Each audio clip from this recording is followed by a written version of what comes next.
Mr. Dr. Ricks.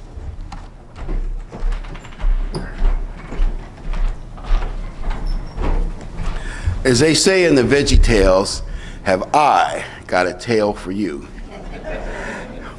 We were at the Dallas airport on about 60 days before the feast. You go on those cheap ticket things, get the best deal you can to make the Triangle three-way flight that we had set up for the feast. So one of the stops was at Dallas, and we had a carry-on bag, so be less baggage problems. Well, as we were getting ready to get on the Dallas flight, the stewardess says, no, we think we've got more than enough overhead bags. We're going to have to check your bag. And I said, well, does that mean I get to pick it up, when you get off the plane? They have that little elevator. No. You'll have to go to the Atlanta, where they drop off baggage claims, which means you got to go out of security, wait, get your bags, and come back through security. And we had like 50 minutes to make the leg to Panama City. And I explained to the lady, that's an impossibility. If you've been to these big airports like Atlanta, you know what I mean by that's an impossibility. And the stewardess like, they didn't seem to care much. One lady said, well, the problem is, I said, well, I already asked somebody else in the front desk, can we check it all the way through? She said, no. She said, and this lady reaffirmed, we can't check your bag all the way through to Panama City because when you made your tickets, 58 days ago, we had a deal with Delta. But 3 weeks ago, that deal has been broken. And I'm presuming, I asked some Delta people later, it's competition between American Airline and Delta. I guess American has absorbed almost all their competition. The one big one left, they're gonna, well, at least that's how it looks. However, whoever's fault it is, the lady told me, you're just out of luck. And I said, well, there's no way we can make it on time if I have to do that. And I can't travel without our stuff. You know how it is. If you travel, you know what I'm saying, for many reasons, which also included my notes, but a bunch of other things as well. My wife got on the plane anyway, and I wanted to get on. Thinking if I got there, maybe I could find an open space. She said, no, we're not going to let you on. You'll stay up at the ramp. So I stayed there for 5 minutes, and all of a sudden the lady came out and said, would you? And I prayed to God. I said, God, get my bags on this airplane, please. Thank you, Lord. Anyway, about 5 minutes later, stewardess came out and said, well, guess what? We did find some space. Then I go back and I found out that what happened was my wife went over to her seat, looked a little forlorn, and she talked to another lady. 4 ladies and an infantry soldier created such a disturbance that it forced them to change their mind. They were screaming, you can't leave that older couple's bag off the plane. I loved hearing that word, older couple. I gotta get used to that. That older couple's playing off the bag. They created such a ruckus, the stewardess thought, you can't do that. We won't allow it. We won't tolerate it. Actually, there was space they could find. They just didn't want to be cooperative.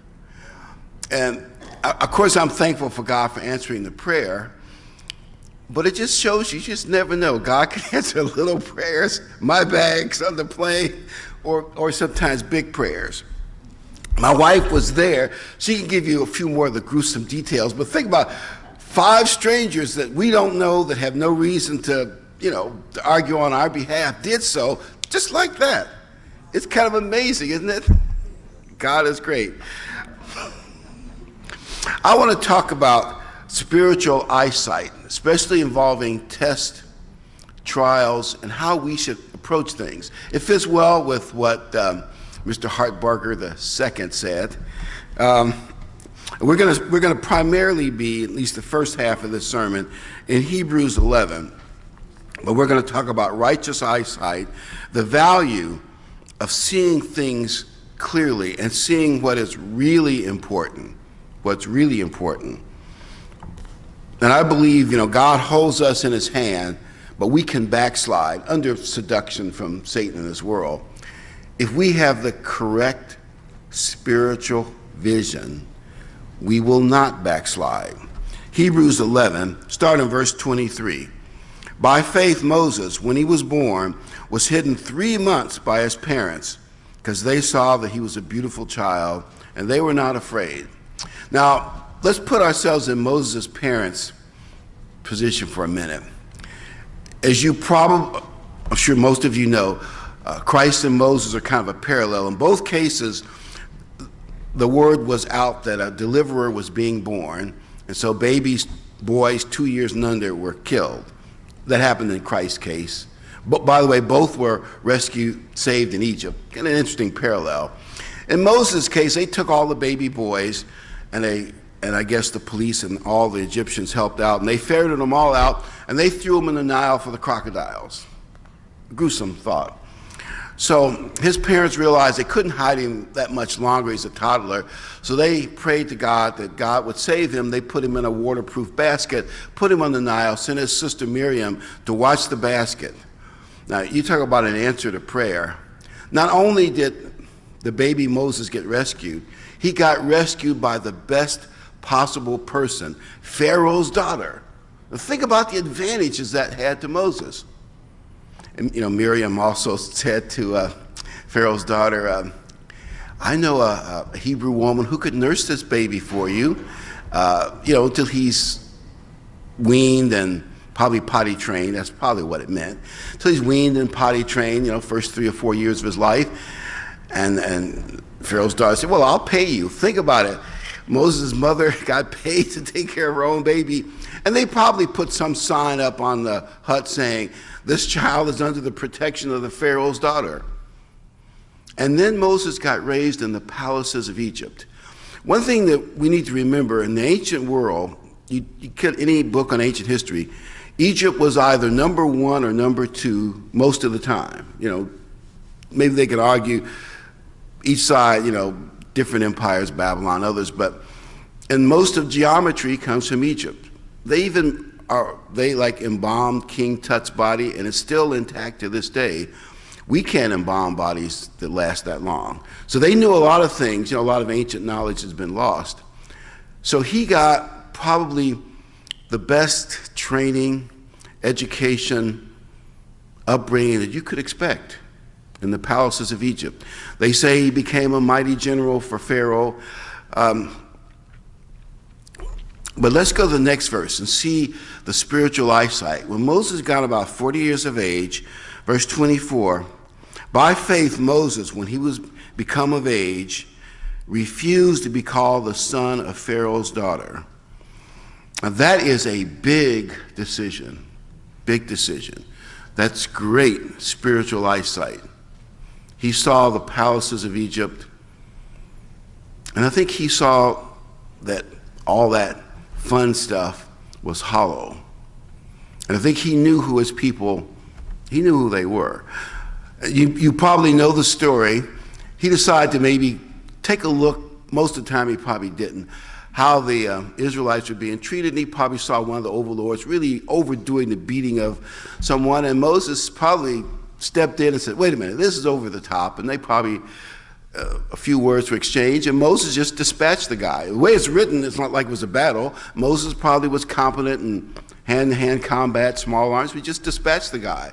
And then he decided, well, I will lead the children of Israel. But of course, the next day they said, who made you king? By the way, at age 80, when he was wiser and probably more humble, when God was ready to use him, because God likes humility, he said to God, give me some signs so the people of Israel will know that you sent me to lead them. And that's when he went to the rod that turns into a snake. If you ever get to see the original 10 Commandment movie, it's probably the best, the one that was done, I think, in 1957, the best of that group. And he put his hand inside, it would come out leprous, and he put it back in, it would come out clean. So he got those signs to prove who he was. The point I want to make, I'll read the next verse, and then I want to make this point about spiritual eyesight. Verse 26. By the way, much of what I'm talking about is in Exodus 2 and 3 and those chapters, if you want to read on it. Verse 26. Esteeming the reproach of Christ of greater riches than the treasures in Egypt, for he looked to the reward. By the way, these people had been taught that the God of the Old Testament was Jesus Christ. That's a basic understanding that the world doesn't get. This idea of the Old Testament being bad, if Jesus Christ inspired it and had Moses write it, you see how ridiculous that is. But I understand the world hasn't had their mind open. They don't see that obvious truth, but there it is. He chose God over Egypt. We have to make the same choice. We live in our modern day, paganized, somewhat hedonistic, maybe not totally, but somewhat. I mean, you're lucky to be born here than a lot of other places in the world that are worse, so I understand that. But still, somewhat hedonistic, materialistic world. We have to make that same choice that Moses made. He chose God, Jesus Christ, over the pagan world of Egypt. That was great spiritual eyesight. And I really believe this. When the final reckoning comes in, Moses will be at the very top. I mean, it could be Jesus Christ, Moses. What about Abraham? And there may be a couple other people who could argue, but when you see the record, I think Moses will be if he's not going to be number 2, he's going to be very, very high. Moses had great insight. But that also applies to us. Now, we're not going to be up there with Moses. I'm not saying that. But what I am saying is, of the billions of people that exist and have existed in the past, think about little old us. Not the great, not the mighty, just us little old regular people. We're going to be at the top of God's family. And this world needs good leadership, doesn't it? You just read a newspaper just the last couple of days of all the horrible things going on in the Middle East, which is coughing up refugees, and ISIS is. By the way, the one thing about ISIS that's more brutal than anything we've seen, I'm sure you know that the Nazis kept secret their death factories, and the communists kept secret their gulags and their version of death things in the killing fields of Cambodia. They kept that stuff secret. It came out little by little, but and I'm saying this in an odd way, they had the morality to realize they were doing wrong and keep it secret. ISIS publicizes it. They're proud of torturing people and cutting off heads, and, well, I don't go through all the gruesome things they've done to people. You don't need to hear it. You know this world needs good leadership. We're that cadre that's made that decision, that's being prepared to be humble, but yet standing up for Christ. We're the ones. And I just want to make that point. He made that decision. We can make the same decision. My guess is that Moses, probably at age 40, realized it took a higher and higher thrill to get the same buzz, and the palace life just wasn't worth it. It wasn't worth it. And if you go to John 3:16, it says that Christ is the only way to salvation, otherwise you'll perish. The world doesn't believe that perish. They think, no, you'll be tortured in hell or in heaven. If you were tortured for 10,000 years, you'd get used to it, wouldn't you? But no, you're going to perish. You'll be ashes under the feet of the wicked. That's where you'll be. And by the way, that premise makes God sadistic, doesn't it? You don't get in with God's program and join, I won't mention the particular church, but whatever church it is, you're going to be tortured forever and ever. That's just sadistic. It's not quite, God wouldn't do that. Now, I can see God getting rid of people who reject him and who refuse to learn the right way to live, so they don't make themselves and others miserable for all eternity, but they'll just be gone, like a bad seed. Moses saw the best deal, the real reward, the being a son of God, sonship. That is great. And we have to give up the popularity of this world, because we're doing an unpopular thing, right?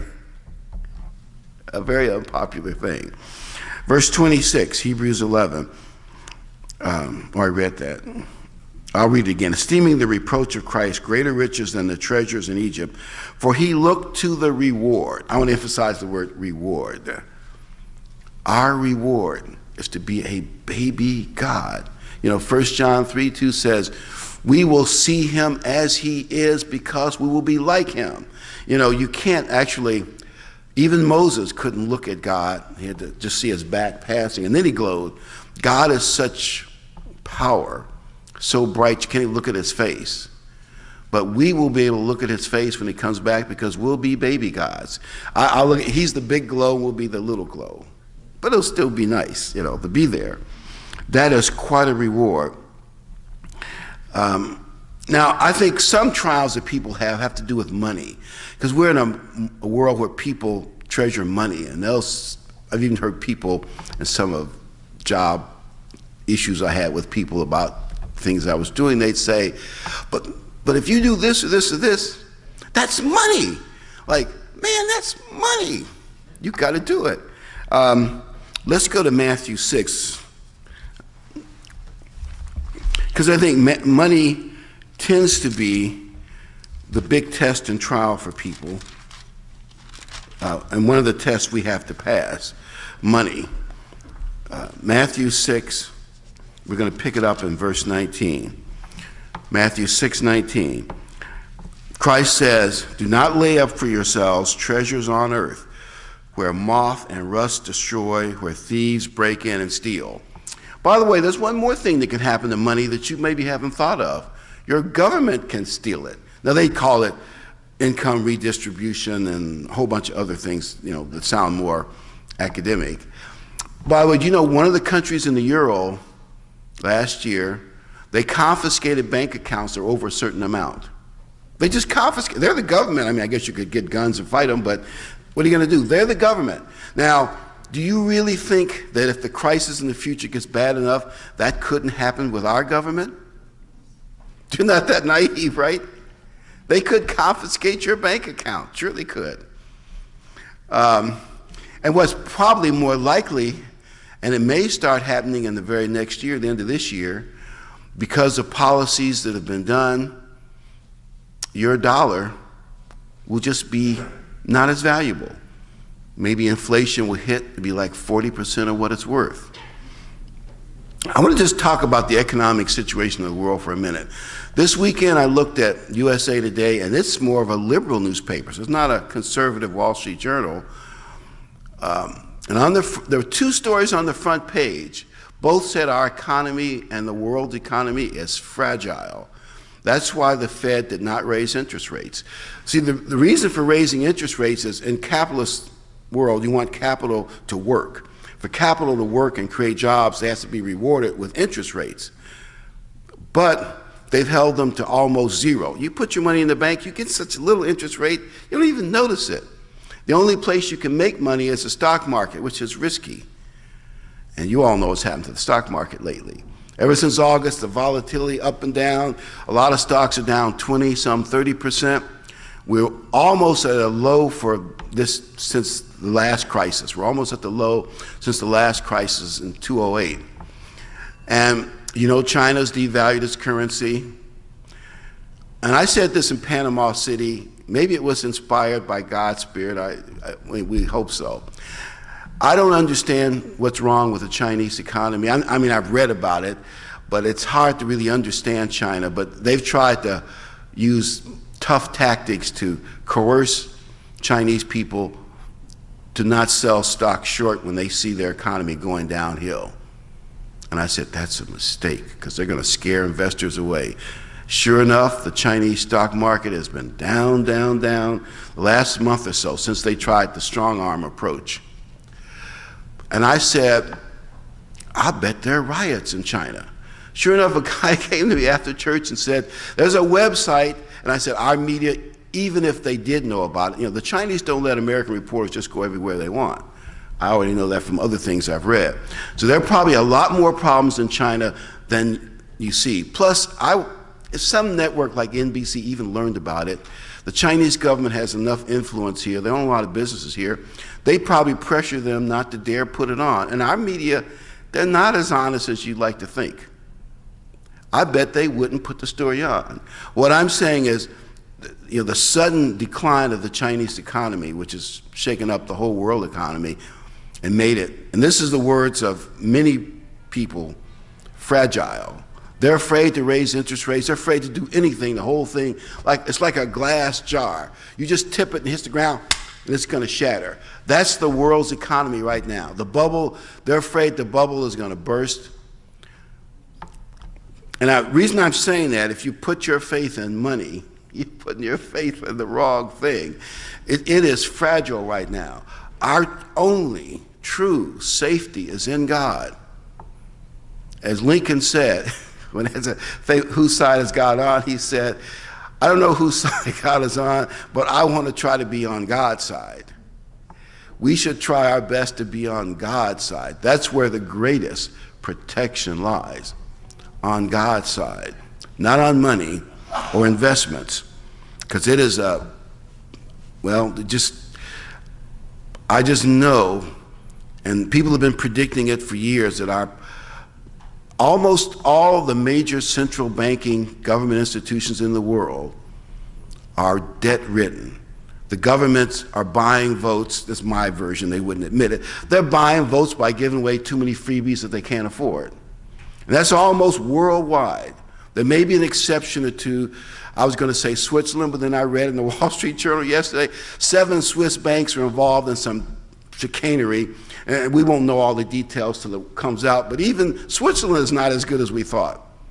So the point I'm saying, in America, it used to be the center of global trade. America was stable and followed all the rules within reason. I'm not saying it was perfect, but you of course know that the Fed's been buying up most of our debt, and they call it quantitative easing. Doesn't that sound nice?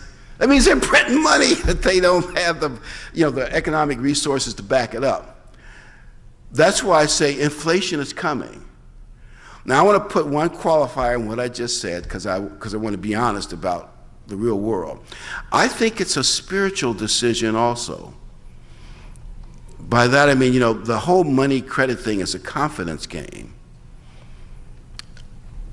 Probably God has the devil like a pit bull on a leash. And the devil probably wants it to collapse, because when things collapse, like what happened with the Weimar Republic and Hitler, when the Great Depression hit, the Nazi Party went from a little party to the biggest party in Germany. Because when people are starving and desperate, they turn to dictators who promise bad things and don't care how they do it. And that was Hitler. They knew what kind of guy he was. You could kind of tell. Well, the devil would like to bring the evil dictators probably out as soon as he can. Maybe God is holding it back for us, for the work of the church. Maybe this thing I believe the world's economy is going to get worse and worse, little by little by little, like Caterpillar's laying off a bunch of people, announced this week, and a couple other major companies, and Volkswagen. And so the world economy will slowly go down, but maybe it'll hold together reasonably so for a few years. God is doing it. But I don't know that either. No one knows when the bubble is going to burst, when God will let the devil do it. But the stage is set. You can sense it, can't you? So don't put your faith in money or even your great retirement plan that you've got. Now, I want to tell a corny story. There was a traveling preacher, and he came to Myrtle Beach, South Carolina, and one of those great, horrible storms like this approaching us in about a day and a half off the coast. One of those horrible storms, and the rain is coming down all kinds of directions, sideways, just like how those tropical storms are, and it's flooding. So he prays, God, protect me from all this flooding and save me. Well, he has to go up to the second floor. A boat comes by, and they say, hop in the rowboat. No, God's going to take care of me. He climbs on the roof. A speedboat comes by. They say, hop in the boat. He said, no, God's going to take care of me. The rain keeps coming. He climbs up on the satellite dish, holding on. Helicopter comes by. They throw rope ladders. This is your last chance. Grab the ladder. He says, of course, no, God's going to save me. Lightning strikes. And he's fried. He wakes up at the pearly gates, and he's mad as a hatter. St. Peter's, what happened? St. Peter says, boy, you got bad eyesight. We sent you 2 boats and a helicopter. What more do you want? I use that old corny story, maybe a slight version of it, that we don't want to be blind. We have to look for what God is doing, see it, follow it. It'll help us get through trials and tests. Look where God is working. See if you can see it and feel it. By the way, we have a little bit of good news that hopefully may come back to help us in a few years.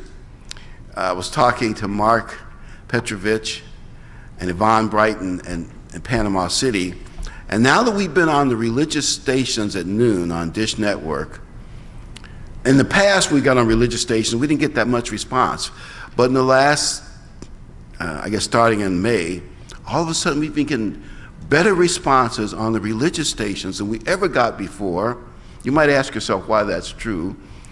And they're getting calls from people, new people, and from all over the world, a lot from the Caribbean and Canada. And Yvonne Brighton is getting a lot more money into the Canadian office and more letters coming to her because Dish is big in Canada, at least in rural areas. And Canada is quite rural. And it's an uptick. And that may be a very positive sign. Well, let's go back to Hebrews 11. Hebrews 11. And by the way, I didn't read the next verse. I probably should have read it. It said that where your treasure is, there your heart will be. That's what Christ says. You want your heart to be with God, put your treasure with God and God's work. Now your money's worth something. Another year or two, it may not be worth half what it is now. I mean, it's possible. Use it. Use what God's given you. I mean, wisely, of course. Hebrews 11, verse 27. By faith he forsook Egypt, not fearing the wrath of the king, for he endured as seeing him who is invisible. It's like Moses could envision God. Even as I call 40 a young man at 40, he could see that invisible God. And that's who he was choosing. Verse 28, by faith he kept the Passover, the sprinkling of blood, lest he who destroyed the firstborn should touch them. If you think about Moses led Israel through the first Passover, you all realize that the Passover ceremony is the model for salvation of all mankind. I mean, let's just look at it for just a quick minute. He told the Israelites, take the blood of a lamb. Now you know who the lamb represents. The real Lamb of God, of course, is Jesus Christ. That was just a model. I mean, it was good for what it was for, but and you put the blood on the doorpost, top doorpost of your house. Then you get inside under the blood of the lamb. Then the sun set. The death angel came over, saw that blood of the lamb, passed over your house and you, and went on. Now, obviously God is involved in all this, but I'm giving Moses his credit for being the one who led Israel in the first Passover. Someday, there'll be a few recalcitrants, but for the most part, someday all mankind will be converted, will be spiritual Israelites, and all mankind will be saved under the blood of the real Lamb. But it was Moses who did the first time. The blood of the Lamb saves us all. By the way, when you look at 1 Corinthians 11 and you see God being mad at the Corinthian church, some of them died prematurely and were sick because God says, I want you to respect the death of my son. In other words, the Passover is serious business. And I would tell people, even if you think you were really, really converted in the past and your good days in the Baptist church, that's wonderful. I would say there's nothing wrong with getting yourself rebaptized and kind of putting yourself in a position of saying, I'm going to commit myself even more so to God. Getting rebaptized in a church that understands the truth more completely, because God does not want anyone to take his Passover, the death of his son, lightly. Let's go back to Hebrews 3. Hebrews 3, verse 1 through 6. Now, when I'm reading here, now you realize Paul is writing to Jewish Christians who honored Moses. And so he's telling them that Christ was greater than Moses. But you realize if someone can compare you to Christ, you're pretty good. So read it from that point of view. Hebrews 3:1. Therefore, holy brethren, partakers of the heavenly calling, consider the apostle and high priest of our confession, Christ Jesus, who was faithful to him who appointed him, as Moses also was faithful in all his house. He's saying Moses was faithful. That is a good thing. Verse 3. For this one has been counted worthy of more glory than Moses, inasmuch as he who built the house has more honor than the house. He's saying Moses has honor, Christ has more honor, but that still doesn't, we don't want to take anything away from the honor that Moses had. Verse 4, for every house was built by someone, but he who built all things is God. And Moses indeed was faithful in all his house as a servant. Now, when you read that, you might think, well, is that putting Moses down because Christ is the owner and he's just a servant? You realize we all are servants of God. And he's actually saying Moses was a faithful servant. That is a wonderful thing. He was a faithful servant. If someone can compare and contrast you with God and Jesus Christ, that's a great thing. I just want to let you know, Moses' spiritual eyesight really put him in as a very special person to God. He left the palace to join the children of Israel, and that is a great thing. And a lot of us will have some persecution, as Moses did, because we left the world to follow Jesus Christ. Let's go to Exodus 7. I want to show you how much God honored Moses. Exodus 7, because sometimes it's easy to forget just how important Moses was. Exodus 7, verse 1 and 2. Exodus 7, 1. So the Lord said to Moses, see, I made you as God to Pharaoh, and we assume the other Egyptians, and Aaron your brother shall be your prophet. You shall speak all that I command you, and Aaron your brother shall tell Pharaoh to send the children of Israel out of his land. By the way, you realize Moses wrote the first 5 books of the Bible, but God told him what to write. He was God's scribe, and maybe he made some administrative decisions, but God was behind it. But he was a precursor to Christ. I want to tell you another corny story, but it kind of makes a point. This man is on his deathbed. He's on his deathbed, and there's his 2 sons, his next door neighbor, and his wife, and a nurse. And he says, I want to make my final decisions.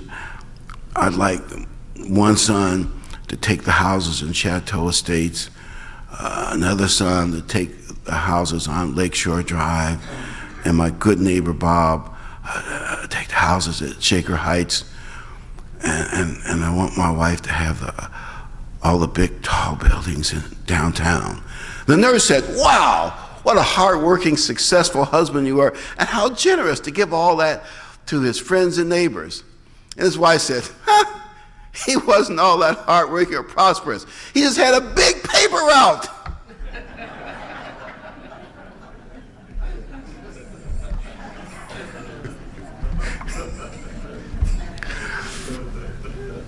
A big paper route. So the nurse didn't really see what was really going on because she didn't know he had a big paper route. We have to be like Moses, not like the world, see what's really going on, because the world doesn't see what's really going on, but we have to see it truly and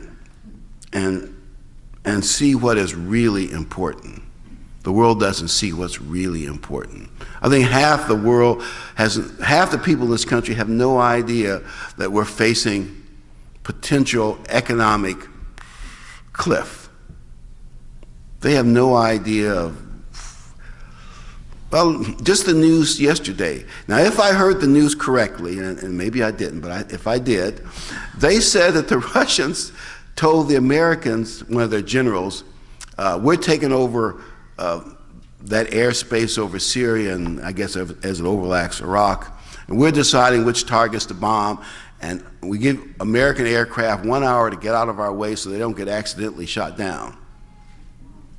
And more through diplomatic language, we more or less said, oh, that's not fair, but we won't do anything about it. And the Russians have set up a naval base and an air base in Syria, aside to their man, and they're allied with Iran. You see there's a global shift in power. America has become, and our Middle East allies will realize it more and more, somewhat irrelevant. The pride, that's one of the Bible prophecies, the pride of our power will be broken. I mean, you can see it, can't you? I'd say at least half the American public has no idea what's going on. At least half, if not more. Now, if you ask them about Miley Cyrus or Angelina Jolie or I can't remember all these other stars, but you know the ones they probably know all about it, right? Or Kanye West. Yeah, well, I know what they're doing. But what's really going on in the world, and by the way, church attendance, even in Protestant churches and Catholic churches, is significantly down. The younger generation thinks God is a waste of time. And maybe some older ones as well. You can see the end times scenario being set up, can't you? We're leaving God, and God's leaving us. Now, I realize that could change. America could have a great revival, and I'd like to see it. And God could bless us for many years, but you don't get to feel that's happening, do you? And our media is doing the work of the devil. It's my opinion. Like the Planned Parenthood story. To my knowledge, the mainstream media was asked by Planned Parenthood not to show the videos, only to tell everybody they were false, and not to say too much about it. And I guess unless you listen to conservative media, you probably have no idea what's going on. Why are they against Planned Parenthood for crushing babies that could be alive? Oh well, we're going to all that gruesome stuff, but you get the general idea. And Moses delivered Israel, and Christ will deliver the whole world. Think about the importance of Moses. If there were no Israel, there'd be no Bible. Moses did write the first 5 books of the Bible, and the Bible is written about the history of Israel, which includes coming out of Judah, Jesus Christ, and his apostles. But Moses is an essential player because he had the vision. Deuteronomy 18:15. I want to show you how important Moses is, because there are people who tell you, oh, the law of Moses has been done away. I don't think so. Now, maybe they don't know how to interpret it in the modern world. There's room for discussion, but no. The laws of Moses were based on God's knowledge, and God is never wrong. Deuteronomy 18:50. Now, we're not a theocracy now, so I'm not saying we can do everything that Moses did in the modern world, but the Lord, or Jehovah, your God, Deuteronomy 18:15, Jehovah your God will raise up for you a prophet like me from your midst, from your brethren. Him you shall hear. Now, he's predicting that someone would come who'd be a vital prophet for Israel. In the very first sermon given in the New Testament, Acts 3:22, the very first sermon given in the New Testament era makes mention of that. Acts 3:22. This is Peter saying, now he's quoting Moses, of course, the verse that we just wrote. By the way, almost all New Testament books and sermons quote the Old Testament. They didn't think the Old Testament was done away, did they? The people who wrote the New Testament. Acts 3:22. For Moses truly said to the fathers, Jehovah, the Lord your God, will raise up for you a prophet like me from your brethren. Him shall you hear in all things whatsoever he says to you. And it shall be that every soul who shall not hear that prophet shall be utterly destroyed from among your people. And then he goes on to elaborate. And then he says in verse 26, to you first God, having raised up his servant Jesus, sent him to bless you and turn away every one of you from his iniquities. What he's saying, if you read the whole thing, is that Jesus Christ is that prophet that Moses predicted. You know, like Moses and Christ are kind of like parallels. There's actually a cultist leader who said he was that prophet. Boy, is he going to have a lot of explaining to do. when he meets God in the judgment. But obviously, Christ is that prophet. And everybody has to be saved through him. And by the way, there's one more part of Hebrews 11 I didn't emphasize. I want to emphasize it now. That Moses suffered with the children of Israel. That means we should suffer with each other. And what I mean by that is encourage each other. When people come to church, you should be a nice shoulder they can, say, I'm really under a lot of job pressure, marriage pressure, family pressure, health pressure, knowing that you will encourage them, say, God will get you through it, and I'll pray for you. Just having somebody say, I'll pray for you is encouraging. Just like Ken said, I'll pray for you. We should be there to encourage each other. We should be a positive influence on the church and not divisive. Respect the church, respect the brethren.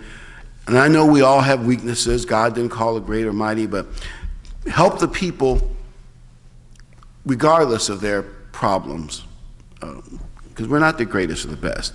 Remember that the Corinthian church was full of pushy, vulgar, rude, petty, show-offs, divisive.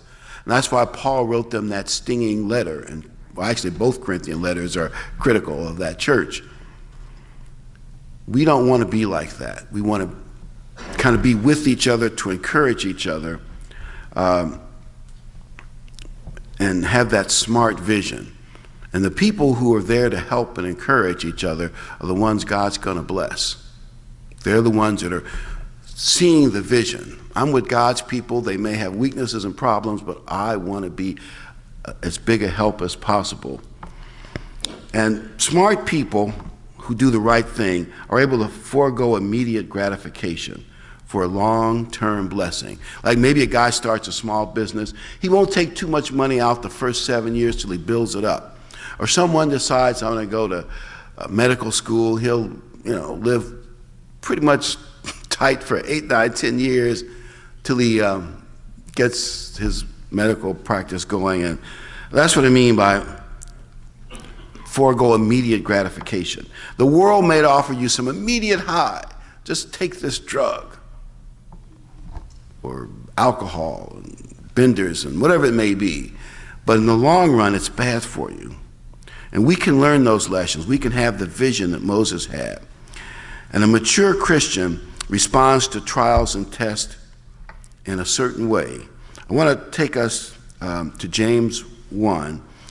And here's how a mature Christian handles a trial or test, because they can see what ought to be done accurately. And it fits what we heard this morning. James 1 and 2. James chapter 1, verse 2. My brethren, count it all joy, J-O-Y. Count it all joy when you fall into various trials. In other words, be positive, have faith, and trust in God. Count it all joy. Be positive. Ask for that wisdom to see it, kind of like see the future. And this trial is just a temporary bump in the road. Now, the Israelites faced 10 trials, 10, during their first, in their wanderings in the desert. They failed every single test. And God had to bring them back to the same test again and again. They kept failing it, every single test. Not enough water. Did they take it in a positive way, say, well, God, we need a little more water, things are getting short. We know we can trust you, please bless us with water. No, that's not how they reacted. They started grumbling and complaining. God brought us to this desert so we would die of thirst. Let's stone Moses and Aaron and go back to Egypt. I mean, as crazy as that is, that's how the Israelites responded to the test. Again and again. That's how they responded. The devil will bait us and tempt us to do the same kind of stupid thing. Like a fish, he sees the worm but doesn't see the hook in there. Trust God. Be positive. Be positive. Trust God as much as you possibly can. Verse 12, James 1. Blessed is the man who endures temptation, for when he has been approved, he'll receive the crown of life, which the Lord has promised to those who love him.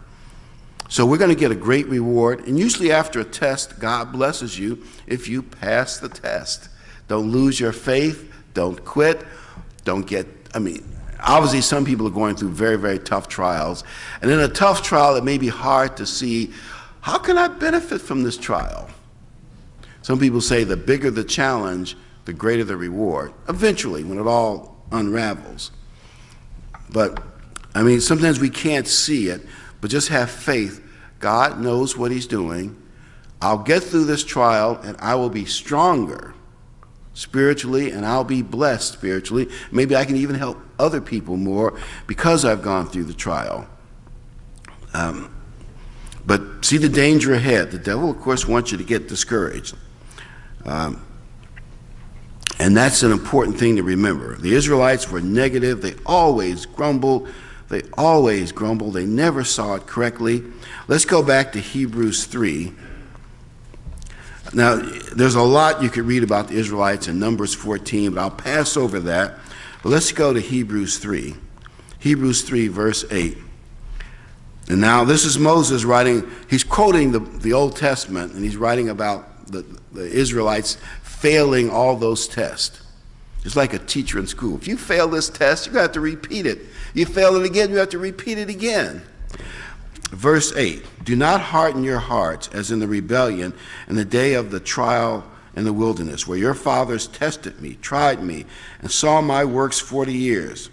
And he was angry with that generation. By the way, it was Moses' prayer that saved that generation. God was so mad, and I don't think this is just hyperbole.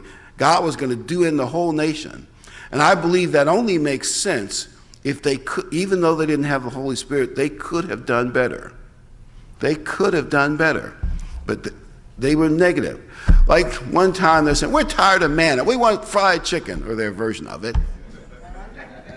And they complained and grumbled about they want meat. But I think maybe the biggest one of those tests they failed, when they were on the edge of the promised land, and Moses said, it's time for us to go in. The 10 spies who came back and said, wait a minute, before we go in the promised land, it is a beautiful land, milk and honey, wonderful. But those Canaanites are tough. Those guys look like real warriors, high fences and high walls, and even some giants among them. There's no way we could take them. Now you realize they saw the Egyptian army crushed in the Red Sea. Wasn't that a great scene if you saw the original 10 Commandments?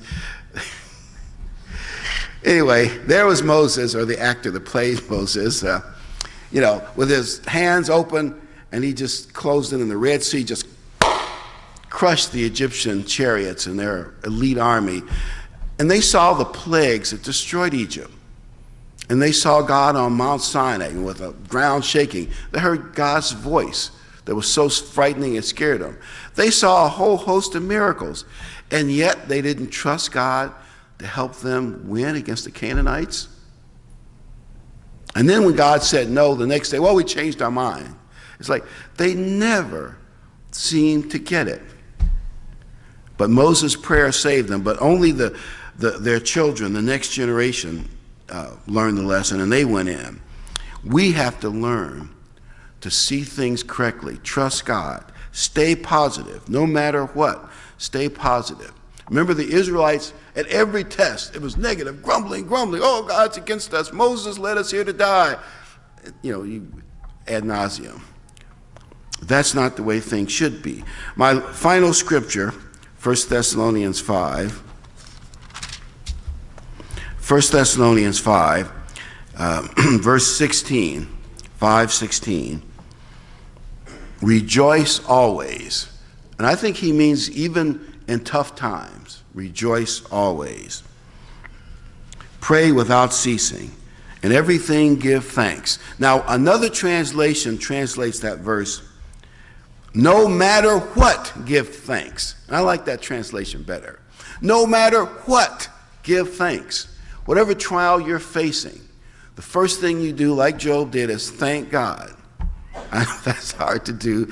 And I'll admit some people, at least one or two people, told me some tough trials with school systems and their kids and on their jobs. And I cannot, say I know what blessing will come after it's over. But sometimes a trial makes you stronger in your commitment. And that may be worth it. It may just be that simple, but I'm not sure. Every trial is unique. You can't really know. Children's illnesses, there are a lot of really tough ones, but maybe it's teaching you service and patience in a way that you'd rather not be taught it, but it's good for you. But whatever trial, just say, no matter what, give thanks. So no matter what, give thanks, for this is the will of God in Christ Jesus for you.